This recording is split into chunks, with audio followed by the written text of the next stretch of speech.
Sometimes the field is yours. Sometimes it isn't. But ultimately, what? Forgotten it already. Dude, take your eyes off Keira. Just stop it. She's married. It ain't never gonna happen. It doesn't hurt. Might be. Eat! So look at Eat! It's Keira Knightley, what are you talking about? Dude, jeez! Dude! The Bro! funny thing is that I remember James accepting an Empire Award on behalf of Yes, so do I. Knightley 3 years ago, 4 years ago? No, it's a long, no, more than that. It's about 7 years ago. Is it? 7 years ago, yeah. And it's just so... Yeah. I won this Empire Award, I couldn't make it, I can't remember why I couldn't make it to the Empire I Award. want to say I'm really embarrassed by this. I'd also like to say we had never met. Never met this man. I didn't know. So I've recorded this terribly sorry, thank you so much message.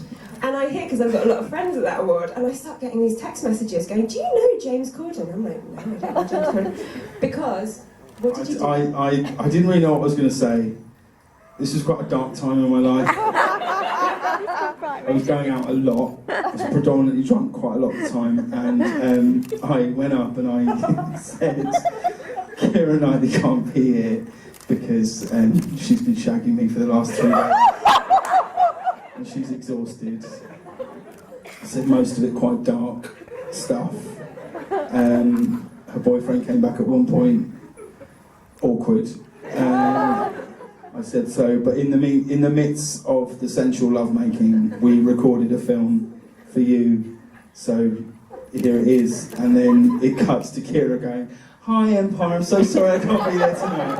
And it did get a big laugh in the room, but I would never dream of doing such a thing to anybody now. I really wouldn't. When I first met him, the sheepish look on his face was like, you sort of looked like you wanted the ground to swallow you up. Yeah, I didn't know whether to bring it up, so when we haven't until now.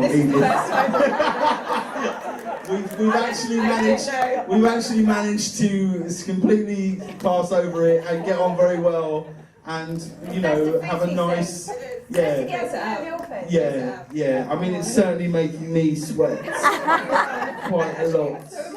I'm sweating like CeeLo Green. I was in the room and it was very funny at the time. Very, very funny. Long time ago, guys. Water under the bridge.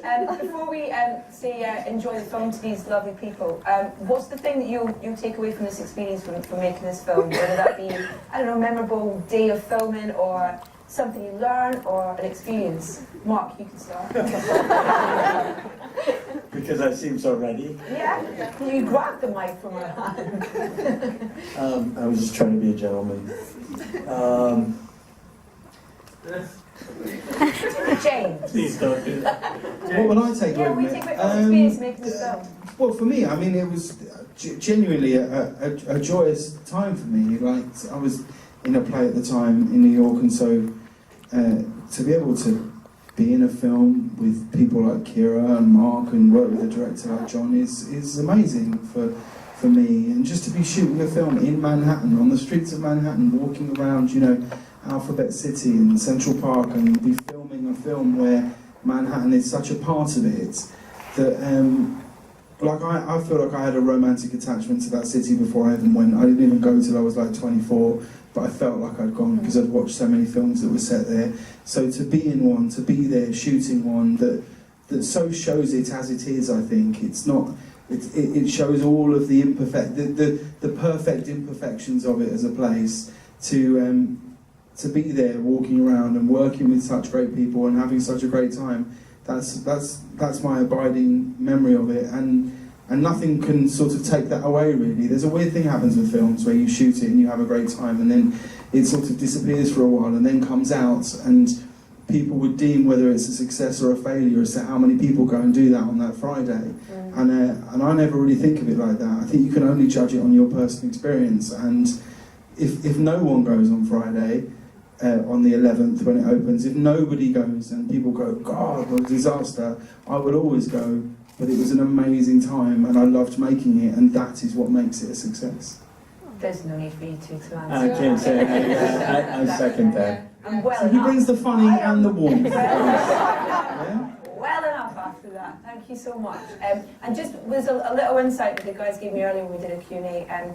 This is a little film, and 23 days you say you shot it in, is that right? And you'll see that there's lots of stuff filmed around Manhattan. There's a scene between Keira and Mark where they're listening to music on a little splitter, walking around Manhattan, and a lot of that was filmed kind of illegally, I guess, without any permits and stuff like that, 3 in the morning, things like that. So just take that kind of essence of realness into watching the film as well, and I think you're in for a bit of a treat next, guys. So thank you so much. But more than that, don't go Chasing waterfalls. stick to the...